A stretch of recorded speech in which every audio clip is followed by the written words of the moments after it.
힘있고 탄탄한 글을 만들기 위해서는 사운딩 보드 방식을 활용하시길 강추합니다. 사운딩 보드란 원래 콘서트홀에서 설치해 놓은 음향 반사판을 말합니다. 글쓰기에서는 상대방의 설명을 듣고 맞반응을 쳐주는 사람을 의미하죠. 본격적인 글쓰기에 앞서 이들을 앉혀놓고 글을 쓰려는 내용을 말로 설명해 보십시오. 그럼 사운딩 보드 역할을 맡은 상대는 얘기를 들어가면서 그래서 요점은 뭐야? 왜? 그래서 어떻게? 정말?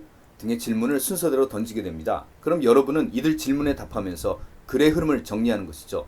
우선 요점이 뭐냐는 질문에는 글의 결론으로, 왜라는 질문에는 그 이유와 근거 등으로 답하면 됩니다. 그리고 어떻게는 앞으로 어떤 방식으로 일을 진행할 것인지, 그리고 정말이라는 질문에는 예상 결과로 답하면 될 것입니다. 이렇게 하면 상대가 가장 궁금해하는 부분부터 해결해주면서 핵심 내용을 빠르게 전달할 수 있습니다. 자신의 글을 속으로 읽는 방식에 비해서 사운딩 보드는 실제 상황 속에서 나올 수 있는 다양한 시각을 생각해보고 그에 대한 준비를 할 수 있죠. 여러 명이 팀플로 공동 작업하는 정말 중요한 보고서라면 꼭 한번 실행해 보시길 강추합니다. 자, 상사 속 터지게 만드는 비즈니스 글 세 번째는 상사가 두 번, 세 번 읽게 만드는 그 제멋에 취한 글이죠. 예를 들면 대체 이게 무슨 소리야? 한 장 넘기기가 이렇게 힘들었어요, 원? 이러한 반응이 나오는 글이죠. 일반적으로 전문 용어와 심오한 표현을 써야 잘 쓴 글, 멋있는 글이라고 생각하는데요. 하지만 바쁜 비즈니스 세계에서는 이렇게 추상적이고 모호한 글은 재앙으로 돌아오기 쉽습니다. 그 글을 읽는 사람의 시간을 낭비하게 할 뿐만 아니라 다른 측면으로 오해하게 만들기도 하죠. 그래서 비즈니스 글은 말하듯 쉽게 써야 한다고 합니다. IBM에서는 아무리 전문적인 내용이라도 중학생 정도의 지식 수준을 가진 사람이 이해하도록 글쓰기를 적극 강조합니다. 세계적인 주식 투자 전문가인 워렌 버핏 역시 매년 연초에 전 세계 주주들에게 보내는 투자 서한에는 자기 누이 동생이 읽었을 때에도 질문이 나오지 않는 수준의 아주 쉬운 글을 쓴다고 하네요. 그럼 쉽게 쓴다는 것은 대체 어떻게 쓰는 것일까요? 크게 세 가지 요소 CEC를 제안합니다. 즉 concise, 간결하고 easy, 쉽고 clear, 명확하게 쓰라는 것이죠. 화려한 글보다 군더더기 없는 간결하고 쉽고 명확한 글은 상대방의 공감을 유발함으로써 상대방 마음을 움직이고 설득하게 만듭니다. 간결하게 쓴다는 것은 불필요한 군더더기나 중복되는 단어나 문장을 과감하게 쳐내고 꼭 필요한 문장만 쓰는 것이죠. 지나치게 긴 문장 역시 여러 개의 단문으로 쪼개서 만드십시오. 또한 짧은 단어가 있다면 긴 단어로 쓰는 것은 피하길 적극 강추합니다. 한 문장의 단어의 개수는 최대한 줄이십시오. 괜히 강조하기 위해 쓰고 나는 수동태 문장 역시 쉽게 읽히지 않는 문장이 되기 십상이죠. 쉽게 쓴다는 것은 한자나 전문 용어 같은 어려운 단어는 최대한 피하고 초등학생도 이해할 수 있게 쓰는 것입니다. 만약 일상적인 표현이 있다면 외국어나 전문 용어를 가급적 쓰지 마시길 부탁드립니다.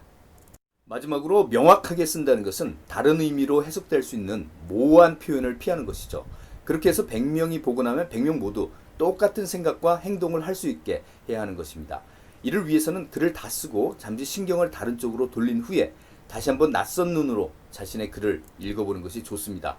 이렇게 다시 읽어보면, 그리고 틈을 좀 두고 다시 읽어보면 어색한 표현이나 중언부언하는 표현들이 보이기 마련이죠. 또는 자신이 쓴 글을 출력해서 직접 소리내서 읽어보는 그런 훈련도 큰 도움이 된다고 합니다. 이러한 CES 원칙의 관점에서 좋은 글을 쓰는 몇 가지 팁을 제시합니다. 첫째, 주어와 서술어, 그리고 목적어와 서술어, 수식어와 피수식어는 서로 최대한 가깝게 위치시켜라 입니다. 서로 간의 간격이 넓다면 이해하기 어렵기 때문이죠. 둘째, 말은 곡선보다 직선으로 만들 것입니다. 비즈니스 문서에서는 특히 애둘러 표현하는 것은 금물이죠. 그리고 문서 완성 후에 각 문장들을 읽어보면서 군더더기는 없는지, 빼도 혹시 이해하는데 문제가 없는 단어는 없는지 살펴보시길 바랍니다. 셋째, 비즈니스 글쓰기에서는 부사의 활용을 자제하십시오. 부사는 다른 말 앞에서 그 말을 설명하지만 추상적으로 설명하는 경우가 많기 때문에 글의 신뢰성을 저해하곤 합니다. 실제로 사실에 관해 구체적으로 알지 못하거나 내용을 제대로 파악하지 못할 때 도망가는 용도로 이런 부사가 쓰이곤 하죠. 필요 없는 부사만 덜어내도 매끄러운 문장이 되는 경우가 실제로 많습니다.